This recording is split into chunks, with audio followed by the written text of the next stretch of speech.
इस आइडेंटिटी के क्राइसिस को आपने हाइटन कर दिया।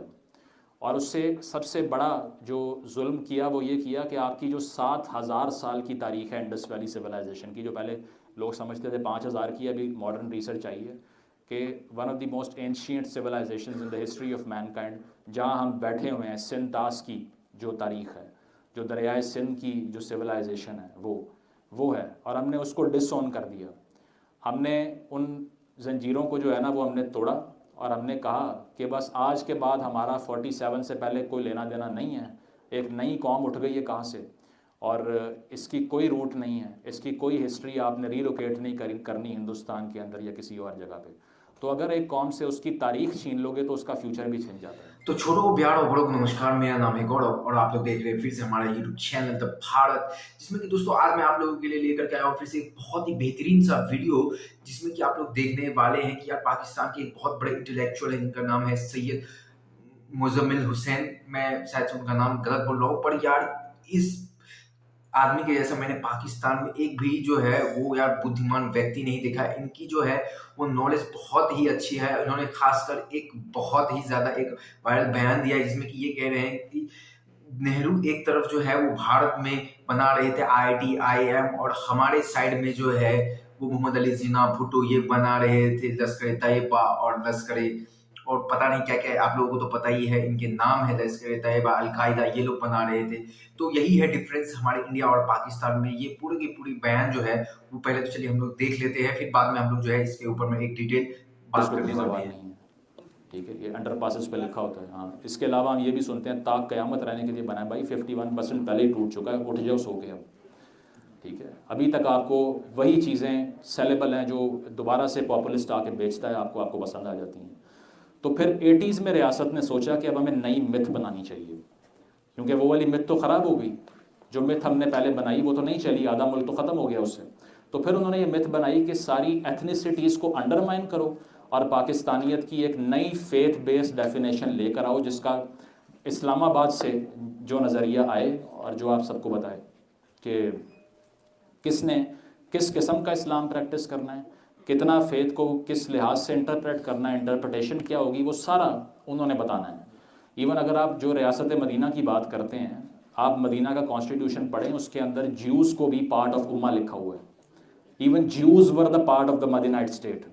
हमारी रियासत ने क्या किया, माइनॉरिटीज़ को एक्सकम्युनिकेट कर दिया कि हम बताएंगे मुसलमान कौन है कौन नहीं। उससे भी एक कदम ऊपर चले गए और कहते मुसलमान है अपने आप को उसके बावजूद। तो it was not Islam, Salafism was not Islam, it was literalism. अगर आप लिटरलिज्म को पढ़ें तो वो किसी भी, अगर कोई सियासी नज़रिया भी है जैसे मार्क्सिज्म है, उसमें जो लिटरलिस्ट थे वो क्या बने, उन्होंने वही लेबर कैंप्स में डाल के, जिनको गुलाग्स कहते हैं, आप पढ़िए, किताब है द गुलाग आर्कीपेलागो, सोल्जेनित्सन की बुक है, उसमें पढ़िए कि वही सोवियट्स जिन्होंने लेबर की बेस के ऊपर और लोअर क्लासेस की बेस के ऊपर तहरीक चला के अपनी स्टेट बॉल्शेविक रेवोल्यूशन से हासिल की, उन्होंने उसी मजदूर को लेबर कैंप्स में डाल के नाजियों की तरह मार दिया, बिकॉज दे वर लिटरलिस्ट्स। किसी भी नज़रिए को लिटररी अगर आप कंस्ट्रक्ट करते हैं तो उसमें तशद्दुद के अलावा कोई बात बचती ही नहीं है। तो मॉडरेट बनना था लेकिन आप नहीं बन सके। टर्क्स मॉडरेट बन गए, अब भी बन के दिखा रहे हैं आपको।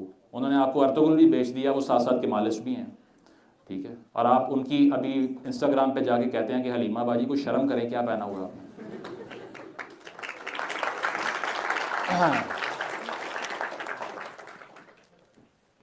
तो वो इसलिए करते हैं क्योंकि आपकी ये कंसेप्शन ही नहीं है कि कोई इंसान कैसे हमारे से मुख्तलिफ हो सकता है। जो हमने सोच लिया वही मज़हब है, इसके अलावा तो कुछ भी नहीं है।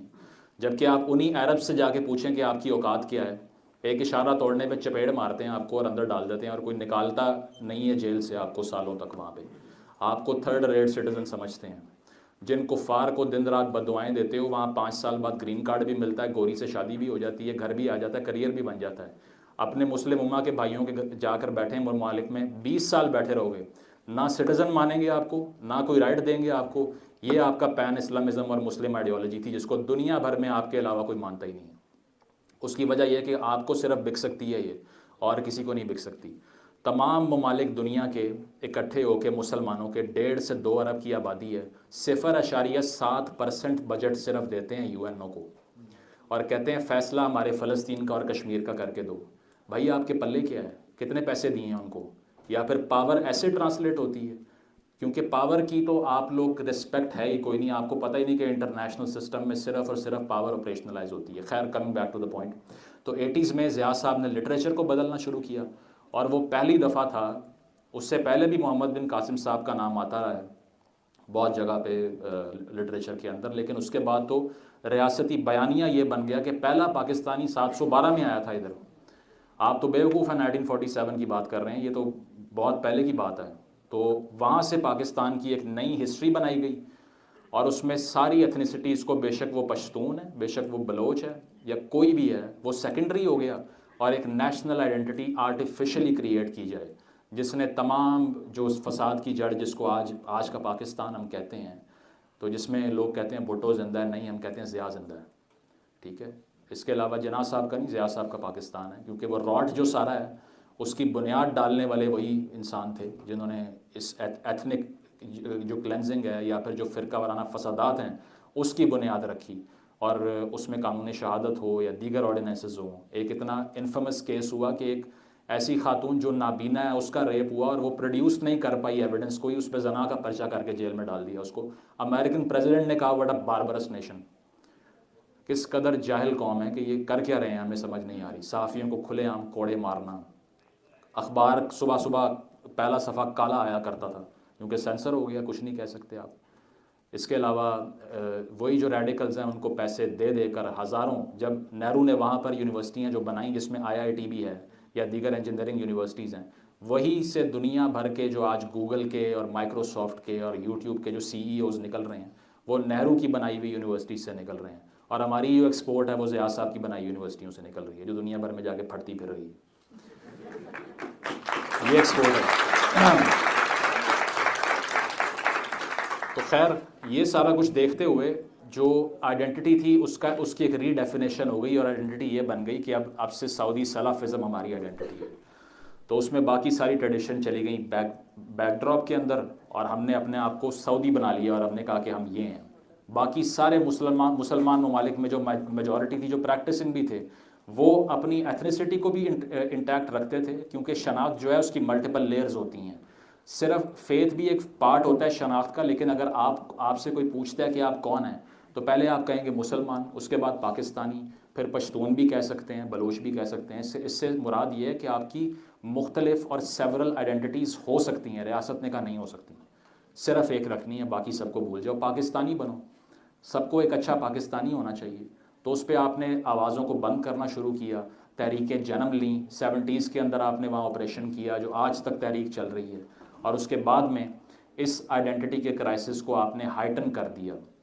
और उससे सबसे बड़ा जो जुल्म किया वो ये किया कि आपकी जो 7000 साल की तारीख़ है इंडस वैली सिविलाइजेशन की, जो पहले लोग समझते थे 5000 की, अभी मॉडर्न रिसर्च आई है कि one of the most ancient civilisations in the history of mankind, जहाँ हम बैठे हुए हैं, सिंध तास की जो तारीख़ है, जो दरियाए सिंध की जो सिविलाइजेशन है वो है, और हमने उसको डिसओन कर दिया। हमने उन जंजीरों को जो है ना वो हमने तोड़ा, और हमने कहा कि बस आज के बाद हमारा 47 से पहले कोई लेना देना नहीं है।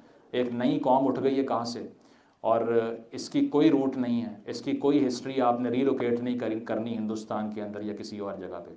तो अगर एक कौम से उसकी तारीख़ छीन लोगे तो उसका फ्यूचर भी छिन जाता है। हेगल ने कहा था कि if you snatch a Nations history you snatch their future. वो इसीलिए कि अगर मैंने अपने आप की इस्लाह करनी है तो मैं कल की जो मैंने खाम ख्यालियाँ या फिर जो बेवकूफ़ियाँ की हैं उसी को रिविज़िट करूँगा ना, उसके बाद आगे जाऊँगा, कल ये गलती हुई थी आइंदा नहीं करनी, कल की गलती मालूम ही तो नहीं। जैसे कि आप लोगों ने देखा इनका, फर्स्ट ऑफ ऑल तो मैं ये बात कहना चाहूँगा कि इस आदमी का नॉलेज जो है वो एक अलग लेवल पे है, ये आपको मानना ही पड़ेगा।